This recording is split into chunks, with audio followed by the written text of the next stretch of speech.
About that time, eh? Cheerio.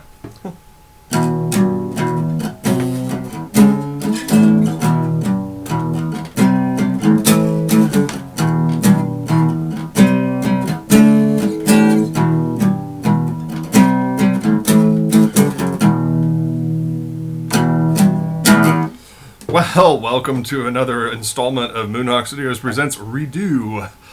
And I hope this week you all can hear us. Seriously. I'm your host, Mac Paladin. Sitting next to me in the studio is Keith W. Yo. Doing music and wrangling cats as usual, both metaphorically and literally. Speaking of doing music. That's probably going to be our topic tonight. Yes, we're going to be talking about the development of the new Starship Moonhawk-based series Covert Ops, which I am illustrating, and I have completed a 12-second animation clip, which I'm very excited about. And of course, Keith and I have been working in tandem trying to develop a theme song for it, for which I wrote 2 movements, and he wrote 2 movements, and now we have something that vaguely sounds like a complete song. But we'll get to that in a few minutes in the broadcast here. Keith, what's cooking with you? Well, I've hit a point in the animation stuff where I've got to reimagine kind of what we're doing because we're not using standard models for some of these really tight close-up shots. So yeah, that's I see what you're looking at. Yeah, because I broadcast at 1440 by 900. So well, I'm not worried about that. Anyway, moving on. So I've got to figure out how I'm going to, and we're probably going to have to create some, actual small animations of the hands grabbing and all that stuff. And then we got the full-on physical interaction of the 2 characters that I've got to contend with. So this is going to be a fun adventure. So that's the big thing there. Let's see. It's been a great deal of time, hours, with the piece of music, like we'll talk about that in a little bit, developing a theme, and I've been helping Mac learn After Effects, sort of. Maybe I'll pick something up along the way, but it's more like, click that, do that, now go to that little thingy that looks like a stopwatch, and I'm like, oh! Because every time I'm like, right, but what does that do? And why is this an Adobe program that doesn't use the exact same hotkeys for everything? Right. So yeah, so I was mildly annoyed there, but we did manage to make a clip. I've developed the final design for Dr. Patricia Locke, the Chief Medical Officer of the Horizon, yep. And what we need to do soon, because I'm going to develop all the shots up until I have dialogue, and then I have to wait a little bit because we're still waiting for Dr. Locke's actor to turn in her stuff. She's been kind of ill for the past couple of weeks, and she didn't want to ruin her performance by hacking all the way through it. I guess would be the best way to put that. Brendo. Yeah, it's like I played Emperor Pleiades in the first episode of Starship Moonhawk, but I can't repeat the performance unless I'm actually like ill with a nasal infection. Yeah. I was like, Brendel, remind me again why it is we're indulging. Anyway. Yeah. But it was more like, put a little salt on the predicate, and boom, you got a nice chopped sentence. Ooga booga. Ooga booga. Yeah, so... If you heard half of the internal studio shorthand that we used for some of the characters and sequences of events, you'd probably cancel us all. Yeah. Careful, don't give them motivation. They can't look for something that doesn't exist. Good point. But yeah, so I've been kind of like eat, sleep, and dreaming about all of this stuff. And that was like, I'm running on like less than optimal sleep right now because I couldn't fall asleep last night. So I sat down and literally just sat here in front of my software composing. And I did that until about 1 in the afternoon, and then I'm like, I'm going to take a nap. And then, of course, I got up, and Mac's like, well, let's move this piece, this movement over here, and this movement over here, and put these together, and then we'll see how that sounds. Right now, the entire song is a non sequitur. In the literal sense. Well, everything's out of sequence. As opposed to what I originally did, it is out of sequence. But the great thing is it actually feels better this way, as you rightly had suggested. So the song clocks in at about 1:10 right now. There are 17 tracks that make up the orchestral symphony backing to this. And the whole thing I started with was the first clip that Mac sent me, which was this covert ops sting that the original version is actually on this YouTube channel. You can listen to it. Right. Now I took that and I reworked it a little bit, and we actually made a last minute instrumentation change. So it opens with that piece, but instead of it just being cello and a couple of other sounds, instead of adding choir, what we have is we have the cello, we have a string section, and that builds up the opening, and then we lead into the first melody.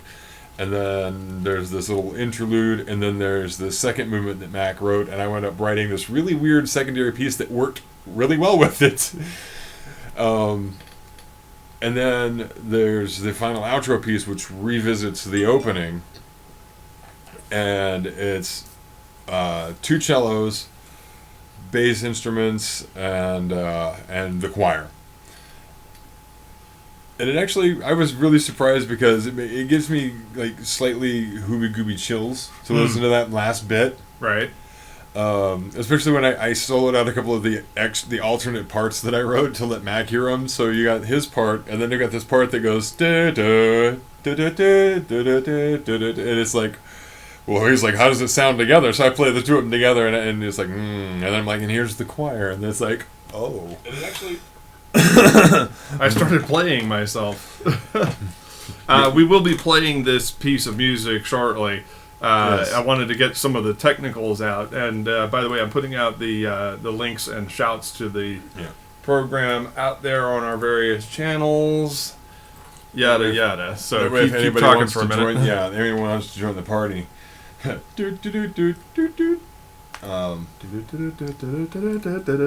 so now when I play this for everybody to hear, we're not going to be able to hear it unless I throw my headphones in my ears, because it's gonna track back through here without playing through the speakers. That way we're not getting this weird echoey loop back thing. Right. All right. Show links are being posted. Yep. Maybe. Yeah. And then because I have the live monitor, I can look and see if and make sure that it's doing what it's supposed to do. Because if it doesn't, I'll be like, oh, it's not actually. So what's happening here? Hey, Buffy, what's happening here? Proceed. Well, yeah. So, how much of this do you want me to play? Let's play all of it.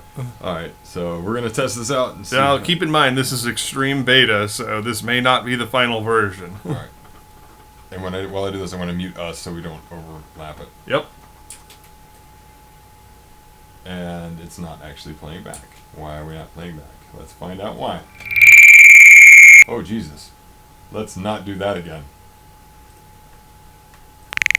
Yeah, it's wigging out when I hit the properties button. It's like, that was no bueno. So, yeah. I'll put those back on. Well, we're still on. Oh. Trying to figure out what happened there. Oh, there we are. Hello. All right. Let me try this one more time. Alright, so. Holy crap.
Okay. Oh, whew.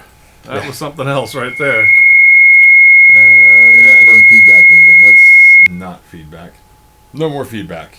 Yay. Yay, hooray. I'm not sure what was causing that.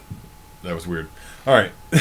So, as he was saying, this is like rough beta, but like most of the stuff is there. There's still maybe a couple of little areas that we're going to massage out a little bit more. Also with apologies to John Debney. Yeah, apparently I was cribbing some John Debney in the middle of that, and I was like not listening to anything related to John Debney. I was just going. And he's like, that kind of sounds... I'm like, okay. But hey.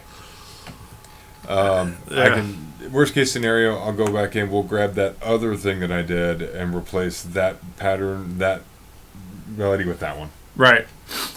Well, that's what I was kind of expecting. So, like I said, some of this is extreme beta, and so, don't be going and... Anyway. Please don't sue us. Yeah. Don't go and issue copyright strikes, please. Thank you very much. Yeah. I don't know. Production is going along pretty well, I think, though. And, I've managed to get a pretty all-star cast put together. Yes? You got McKittrick's lines. Yes. Speaking, yeah. Yeah. Yeah, so I have the dialogue for the two main stars, which, of course, we got Carrie Means, who played Frylock for all those years on Aqua Teen Hunger Force. And we also got Sammy Bold to play McKittrick. And she's a friend of a friend, as they say. We got a reference to her from Kevin Bulk, a.k.a. Cabo, Yeah. from Ensign Sue Must Die fame. I can't wait to hear their dialogue together. Yeah, I'm pretty excited about that. And of course, Keith here plays Rear Admiral Micaiah Paladin. That's right. And then Kaylee Horsley will return as now Commodore Sakila, but we still refer to her as Captain in dialogue because that's her position on the ship. It's kind of maritime tradition to refer to somebody as Captain regardless of their actual rank.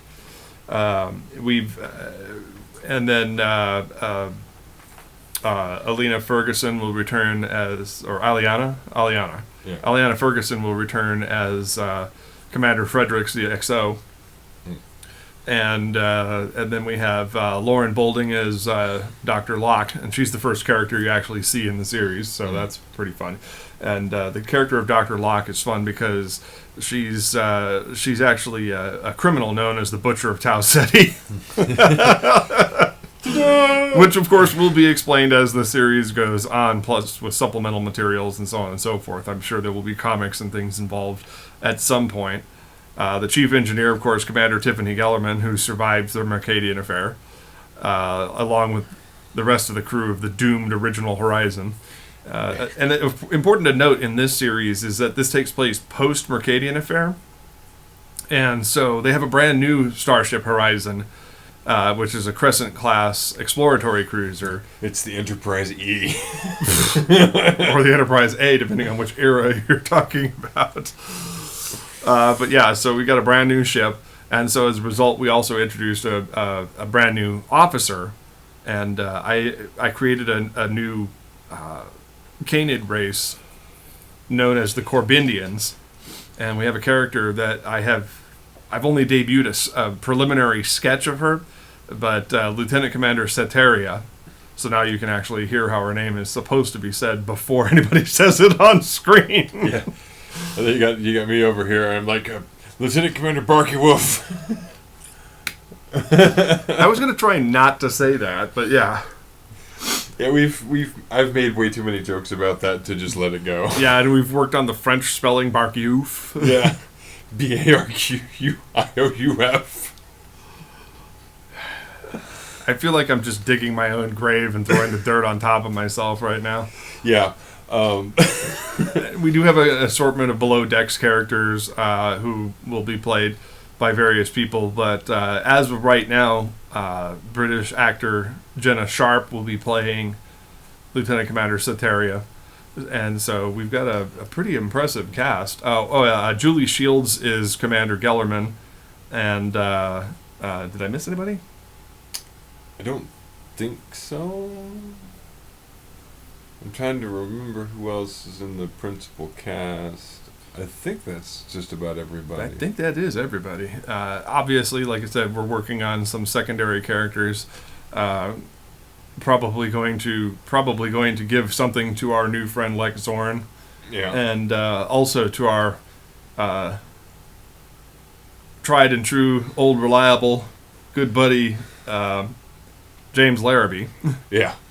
The man of 1,000 voices. Right? Did I mention before that he played 15 characters in The Death of Perseus? Which we still are working on completing.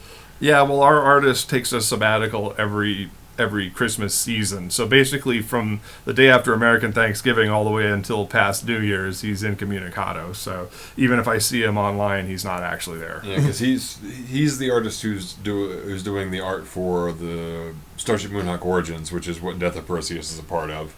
And the whole thing is done as a motion comic with mouth flaps. Mouth flaps and limited animation, obviously. That's right, because I did some limited stuff with the last one, like when he tosses the golf ball and stuff like that, where there's actually, some animated elements happening. Right. What's interesting is, speaking of animation, so I finished up about the first 60 seconds of the opening to Act 2, and I played it back for Mac last night, and it actually plays together really well.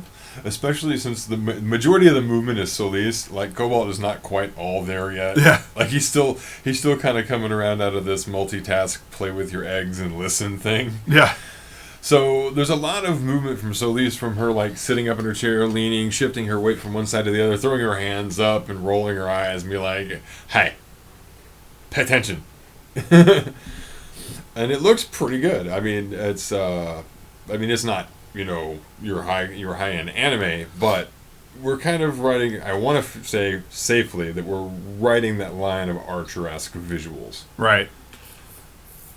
Very conservative response there. Yeah. Like I said, I don't want to jinx anything. Yeah. And that's why I'm like, I'm writing the line. Knocking on glass, knocking on plastic, knocking on wood. Yeah, so far, I'm liking where everything's coming along, and I like the look of everything so far, especially when I roll it back and we're like, hey, what's going on over here?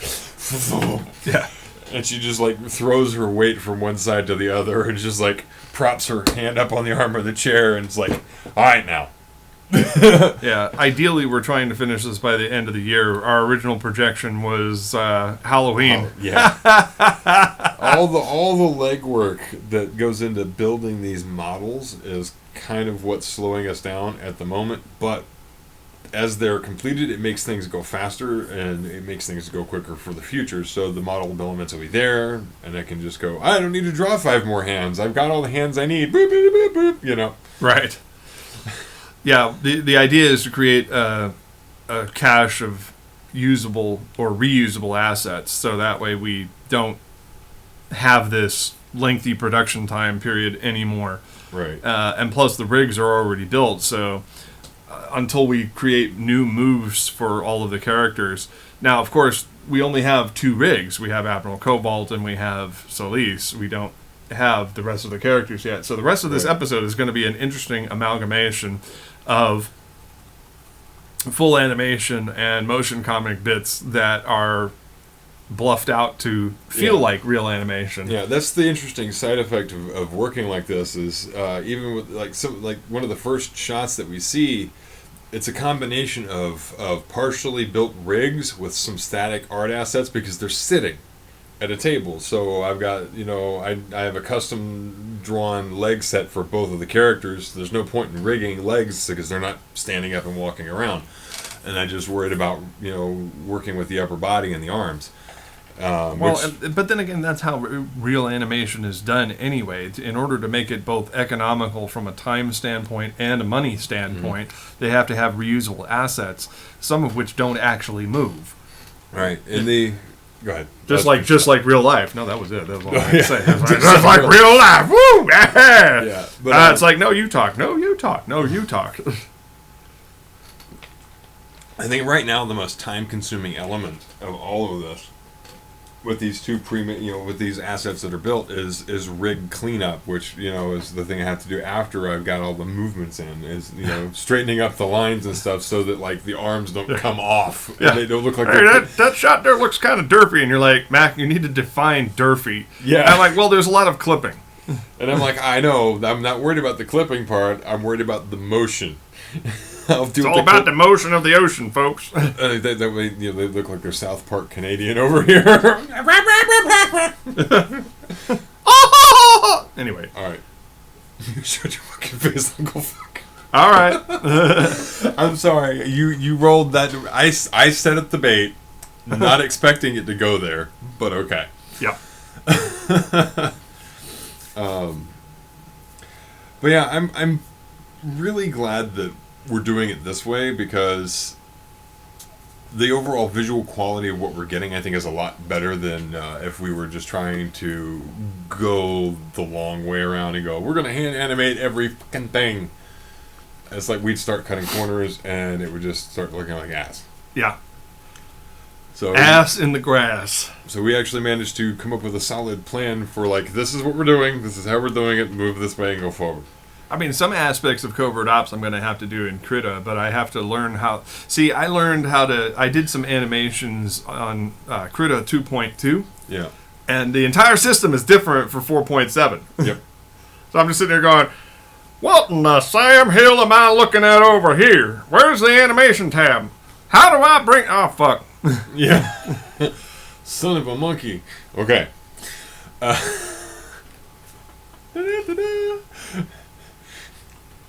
Asshole. Alright, anyway. Right, so that's the big chunk of what we're working on right now, and when we get done with the show tonight, I'm going to be diving back in and trying to problem solve this whole interaction thing. Because we're going to be getting ankle deep directly in this.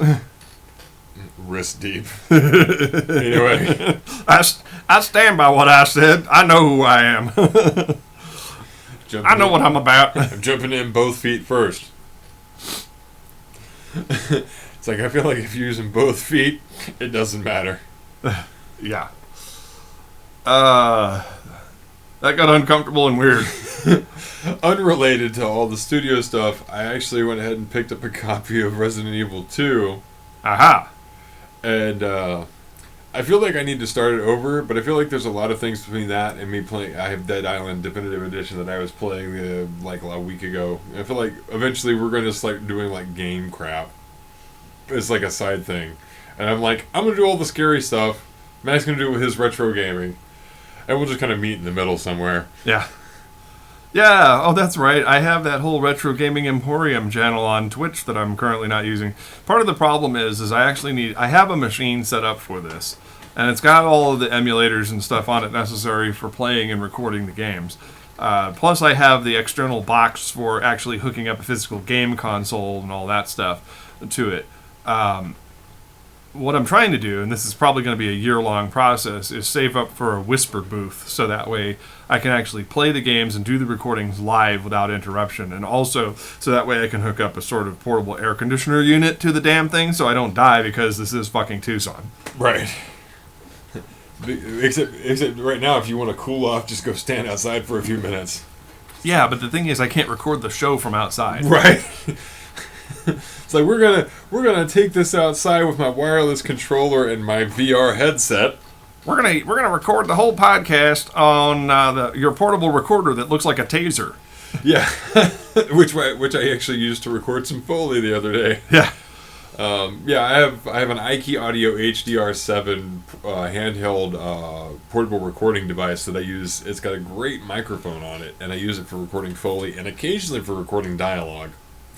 And it's great because it stores everything on an SD card, and then you just pull it off the SD card on the computer and just go. Until the day that they abandon SD cards.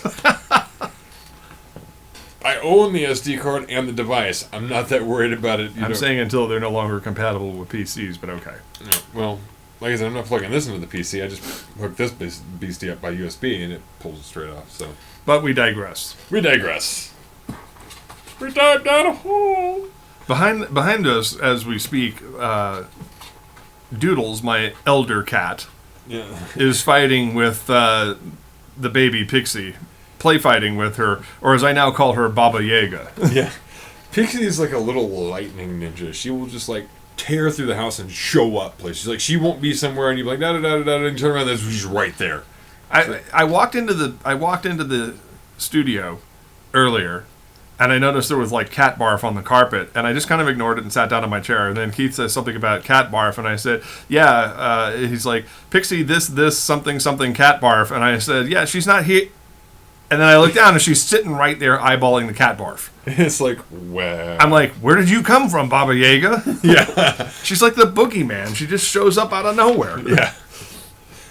That's her thing. She's like, I'm just going to ninja my way into... Speaking of ninjaing, so Cal has gotten back into playing Neverwinter. We've gotten all that straightened out so she can play again. Well, she sits in there at the computer with her headphones on. She can't hear anything, and the way she's facing, she can't see any of us coming from the back of the house. And I walk over and I touch her on the shoulder, and every time I do it, it scares the crap out of her. Every time anybody does anything to her, and I'm like, Kelly, hello, Mama. Well, if she's got her headphones on, she can't. She's got music like, going. Mama, mommy. All right, Zoe, shut up. Mom. What? I love you. Yeah. But so no, when she's got her headphones on, 'cause she's got those really nice SteelSeries headphones. When she's got that on, she's usually got her music on, and her music, she listens to music like I do, which is like 15 decibels above safe. And of course, I lean in like this, and I'm like, yeah, hello. Yeah. He leans in and he's just like, hi.